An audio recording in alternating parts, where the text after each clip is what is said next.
Hello friends और मेरे प्यारे बच्चों, वेलकम टू आर्ट एजुकेशन ई पाठशाला। और मैं हूं आपका कैरियर गुरु रंजीत सिंह। आज मैं आपको बताऊंगा कि हमें अपने सबसे बेस्ट नोट्स को कैसे प्रिपेयर करना चाहिए। आप में से काफी बच्चों को अक्सर ये माइंड में एक क्वेश्चन चलता है कि हमें अपने जो नोट्स होते हैं, जो हमारे लिए फाइनल एग्जाम में काफी मदद करते हैं, उनको कैसे प्रिपेयर करना चाहिए।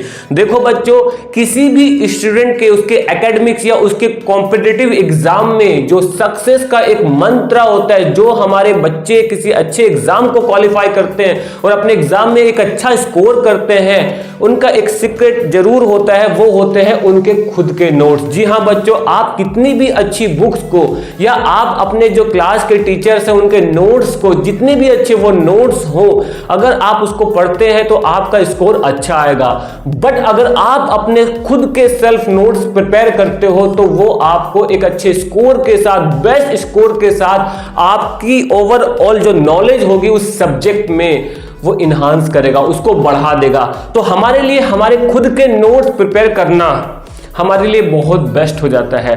बट आप में से काफी बच्चे स्टार्ट करते हैं कि चलो अपने नोट्स बनाएं, बट एक दो चैप्टर के नोट्स बनाने के बाद वो बैकआउट कर लेते हैं, क्योंकि उनको अपने बनाए ही नोट्स उनको इतने इफेक्टिव नहीं लगते हैं, क्योंकि वो थोड़ी बहुत कुछ गलतियां ऐसे कर देते हैं कि जहां वो बेस्ट नोट्स नहीं बना पाते हैं। तो देखो बच्चों, आज के टाइम में आप इतनी सारी ऑनलाइन वेबसाइट्स होती हैं, या आपके पास इतनी अच्छी बुक्स होती हैं, या आपके इतने पहले से ऑलरेडी इतने नोट्स होते हैं, बहुत नोट्स की कोई कमी नहीं है। बट क्या आपको पता है जो आपके खुद के नोट्स हैं वही आपके लिए आपके एकेडमिक्स या आपके कॉम्पिटिटिव एग्जाम में आपकी मदद करेंगे? तो चलिए स्टेप नंबर 1 हम जानते हैं। सबसे पहले अपने जो बेस्ट नोट्स होते हैं, जो परफेक्ट नोट्स होते हैं, जो आपके लिए काफी हेल्पफुल होंगे आपके फाइनल एग्जाम में, कैसे प्रिपेयर किया जाए। तो देखो बच्चों, सबसे पहली बात, आप में से काफी बच्चे ऐसी गलती कर देते हैं, वो चैप्टर को पढ़े बिना वो फर्स्ट टाइम ही नोट्स बनाना स्टार्ट कर देते हैं और साथ साथ में उस चैप्टर को रीड कर लेते हैं। नहीं बच्चों, जब तक आप उस चैप्टर को अच्छे से 1 या 2 बार एनसीईआरटी से रीड नहीं कर लो, जब तक वो चैप्टर आपके जो टीचर्स हैं, आपके जो कोच मेंटर्स हैं, जब तक वो आपको उस चैप्टर को अच्छे से पढ़ा ना दे, तब तक आप अपने नोट्स बनाना स्टार्ट मत कीजिएगा। कहीं जगह पे जहां पढ़ते हो वहां क्लास में उसके नोट्स बनवाए जाते हैं, ठीक है, और आपके नोट्स बने बनाए आपको मिल जाते हैं। तो आपको करना क्या है, पहले उन नोट्स को, उन सब्जेक्ट को, एनसीईआरटी को 2-3 बार पढ़ना है। देखो बच्चों, नोट्स का मतलब ये नहीं होता कि आप डिक्टो वो चीज को कॉपी कर दो। अब मैं काफी बच्चों को देखता हूं तो जो उनके नोट्स होते हैं वो 10-10, 15-15 पेज के होते हैं, वो पूरी बुक को ही कॉपी कर देते हैं और कहते हैं ये मेरे नोट्स है। नोट्स में सबसे बड़ी चीज क्या होती है, वो जितने शॉर्ट होने चाहिए, उन शॉर्ट जितने भी, उसमें डायग्राम का यूज करो, कलर्स पेंसिल का यूज करो। तो ये आपके स्किल्स के ऊपर डिपेंड करता है, ठीक है। छोटे छोटे बॉक्सेस का यूज करो, और कम से कम मैं ये कहता हूं कि जो हमारे पास जो A4 शीट्स होती है, जो प्लेन वाइट A4 शीट्स होती है, आपको पूरे चैप्टर को उस एक A4 शीट्स पर उतारना है। तो उसके लिए जब तक आपको उस सब्जेक्ट की अच्छी नॉलेज नहीं होगी, मतलब ये कह लीजिए जब तक वो चैप्टर आप खुद से 2-3 बार नहीं पढ़ लेंगे, तो आपको नोट्स बनाना बेकार है, आपका टाइम वेस्ट होगा। तो सबसे पहली बात, आपको किस बुक की हेल्प लेनी? जी हाँ बच्चों, एनसीईआरटी। जब आप एनसीईआरटी को एक बार रीड करोगे तो शायद आपको कुछ समझ में ना आए, 2 बार 3 बार, तो जब अच्छे से वो चैप्टर आपका कंप्लीट हो जाए तब आप उसके नोट्स बनाना स्टार्ट कीजिएगा।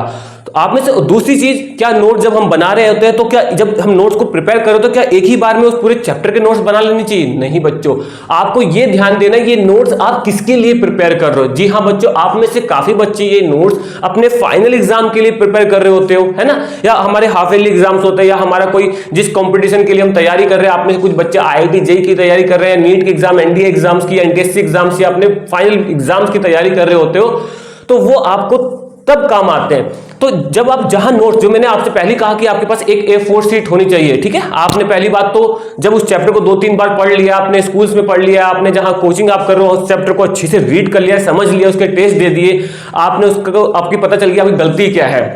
ठीक है, तो फिर आप उसके नोट्स प्रिपेयर करना चालू करोगे। ठीक है, और ये नहीं, जब आपने नोट्स बना लिए उसके बाद उसमें एक A4 का स्पेस छोड़नी चाहिए और नोट्स में स्पेस रहनी चाहिए। क्यों? क्योंकि वो जो चैप्टर्स होता है वो थ्रू आउट पढ़ते हो, लास्ट तक पढ़ते हो, तो बीच बीच में जब भी आपको लगे, जैसे आपने कोई चैप्टर कंप्लीट कर लिया है तो 2-3 महीने बाद मान लो उस चैप्टर का टेस्ट होता है या आप उसके लिए कुछ अलग बुक से पढ़ना चाह रहे हो, तो आपको वहां से कोई एक नई चीज लगती है तो तुरंत आपको अपने जो एक नोट्स आपने तैयार किए हैं A4 जो सेल्फ नोट्स होते हैं, जो शॉर्ट नोट्स होते हैं, वहां पे जाना है और उस चीज को नया नोट कर लेना है। मतलब ये कि जो नोट्स होते हैं ना, 1 दिन 2 दिन का काम नहीं होते कि आप बैठ गए और हमने सब कुछ एज इट इज छाप दिया, तो वो नोट्स नहीं होते और ना उससे कुछ आपको बेनिफिट होगा, केवल आपका टाइम बर्बाद होगा। तो नोट्स जो होते हैं पूरे कम से कम आपकी पूरी एकेडमिक जब तक आप पढ़ते हो, जब तक वो चैप्टर स्टार्ट होती है और लास्ट तक एग्जाम, फाइनल एग्जाम जो होता है उससे 2-3 दिन पहले तक वो नोट्स तैयार होते हैं। वो पूरी मेहनत होती है और जितना छोटे से छोटा, और नोट्स में सबसे तीसरी बात, इंपॉर्टेंट बात जो याद रखनी है, ऐसे नोट्स होने चाहिए जो आपको खुद को समझ में आए। हम लोग कोशिश करते हैं कि हम ऐसा नोट्स बना दें जो दूसरों के लिए समझ, आप दूसरे के लिए नोट्स नहीं प्रिपेयर कर रहे हो, आप अपने लिए नोट्स प्रिपेयर कर रहे हो। आप उसके लिए कोई भी फनी वर्ड्स जो भी आपके माइंड में चल रहा होता है या कोई आपके साथ कुछ ऐसा इंसिडेंट होता है जिसको आप मेमोराइज अपनी पढ़ाई से जोड़ना चाहते हो, या आप ऐसे अपनी लैंग्वेज में कोई भी हो, आपकी इंग्लिश हो, हिंदी हो, उर्दू हो, बंगाली हो, फारसी हो, जो लैंग्वेज, पंजाबी, जो भी आपको अच्छी लगती है आप उसमें नोट्स लिख लो। ठीक है, और छोटे छोटे नोट्स लिख लो, कोई सिस्टमैटिक ढंग मत बनाओ, ना इतना परेशान हो कि हमें ज्यादा उसको सजाना है। मतलब ठीक है, हाइलाइटर होना चाहिए और मैक्सिमम एक दो पेन होने चाहिए, ब्लू पेन या ब्लैक पेन आपके पास तो होता ही है। अधिक से अधिक अंडरलाइन जो कीवर्ड्स होते हैं उनको कोशिश करा करो। जैसे एग्जांपल, अगर हम फिजिक्स पढ़ रहे हैं तो हम कोशिश करते हैं जो नोट्स होने फिजिक्स में जो क्वांटिटीज होती हैं उनके छोटे छोटे फॉर्मूले, उससे आपकी डेफिनेशन भी याद हो जाएंगी। ठीक है बच्चों, और अक्सर जब हम कोई गलती करते हैं उस चैप्टर्स में, जैसे हमने कोई मिस्टेक की, हमने टेस्ट में अपने एग्जाम में जो हम जब दे रहे होते हैं, तो उस चीज को भी जो आपने गलती की उसको हम मेंशन कर दीजिए लास्ट में, जो आपने पूरी स्टडी करी है। ठीक है, जो तो उसको सब कुछ एक A4 शीट पे आपको नोट डाउन करना है, जिससे जब आप लास्ट में जब जाते हैं, जब एग्जाम, फाइनल एग्जाम आता है, तो आपके माइंड के अंदर ये टेंशन नहीं होती कि हमें किसको फॉलो करना है, हमें कौन सी बुक लेनी है, हमें अपने स्कूल के नोट लेने, हमें कोचिंग ट्यूशन के नोट्स लेने नहीं। आपको वो जो साल भर आपने एक A4 शीट तैयार करी है उस चैप्टर की, केवल उसको उठाना है, क्योंकि उसमें आपकी गलतियां होंगी, आपके नोट्स होंगे जो भी आपने प्रिपेयर किए हैं, और ऐसे वो पॉइंट्स होंगे जो आपके लिए बहुत इंपॉर्टेंट होने वाले हैं आपके फाइनल एग्जाम में। तो बच्चों जो नोट्स बनाना, कहते हैं ना कोई बच्चों का खेल नहीं है। नोट्स केवल, पहली बात, 1 दिन 2 दिन में कभी प्रिपेयर नहीं होते। नोट्स जितने कम, मैं तो कहता हूं ना हाफ पेज में भी आपको पूरे चैप्टर को, वो हमारे नोट्स होते हैं। नोट्स में केवल, मैं अक्सर मैंने कहा ना, मैंने पहले भी आपको कहा कि नोट्स का मतलब ये नहीं होता कि आपको पूरी बुक को, मैं अक्सर देखता हूं बच्चे पूरी की पूरी लैंग्वेज को एज इट इज, वो नोट्स नहीं होते बच्चों। उसमें टाइम वेस्ट मत कीजिए, वो तो आपको ऑलरेडी गूगल पे, आपके बुक्स में पता नहीं कितनी जगह से मिल जाएगा। आपको याद रखना है कम से कम मात्र एक A4 शीट को यूज करना है एक चैप्टर के लिए। देखो बच्चों, मैंने तो कई टॉपर्स को भी ऐसे देखा है, आप विश्वास नहीं मानोगे, वो एक ही A4 शीट पर पूरी की पूरी जो उनकी बुक्स के चैप्टर्स होते हैं, अराउंड 10 to 12 या 15 चैप्टर्स होते हैं, वो पूरे एक अपनी NCERT बुक को, पूरे चैप्टर्स को एक A4 शीट्स पर नोट कर लेते हैं। जैसे एग्जांपल वो क्या करते हैं, ये देखो बच्चों, उनके पास एक A4 शीट रहती है, उनके ऐसे छोटे छोटे पार्ट्स ब्लॉक कर देते हैं। यहाँ पे वो पूरे चैप्टर के छोटे छोटे इंपॉर्टेंट की पॉइंट्स को, अपनी गलतियों को अपनी लैंग्वेज में नोट करते हैं। और हाँ बच्चों, नोट्स ऐसे होने चाहिए अपने, अगर हम किसी को दें तो उसको कुछ समझ में आना है, कहेंगे ये क्या है, ये नोट्स है। जी हाँ बच्चों, नोट्स अपने लिए होते हैं, अपने खुद के लिए होते हैं, वो केवल आपको समझ में आने चाहिए, आप उसको दूसरों के लिए नहीं समझा रहे हो, है ना। नोट्स की भी कई कैटेगरी होती हैं बच्चों। ये नोट्स जो होते हैं, हम लोग सोचते हैं, अगर देखो नोट्स होते हैं डिटेल्स नोट्स, ठीक है, तो वो आपको टाइम वेस्ट नहीं करना है, वो आपके पास ऑलरेडी अवेलेबल होते हैं। बट एक जो शॉर्ट नोट्स होते हैं, जो सच में आपको किसी भी कॉम्पिटिटिव एग्जाम में जो की पॉइंट्स होते हैं या फाइनल एग्जाम में जल्द, तो उसको आप छोटी सी छोटी जगह पे, है ना, तो आप अधिक से अधिक अपने A4 शीट ले सकते हो। और कोई जरूरी नहीं है कि वो उस चैप्टर के नोट्स आपको 1-2 घंटे या 1-2 दिन में बनाए जाते हैं। पूरे साल भर। जैसे आपने A4 शीट रख ली, ठीक है, आप 2 महीने 3 महीने के बाद उस चैप्टर को फिर पढ़ते हो कहीं दूसरी जगह से, या मान लो कोई फिर से एनसीईआरटी कोई भाई, तो आप कहते हो अरे ये नया पॉइंट्स आ गया, तो फिर क्या करना है, उस पॉइंट को कहीं ना कहीं तो नोट करना है ना। तो उस पॉइंट को कहां नोट करोगे, जो आपने उसकी A4 शीट तैयार करते हो वहां पे नोट कर लीजिए।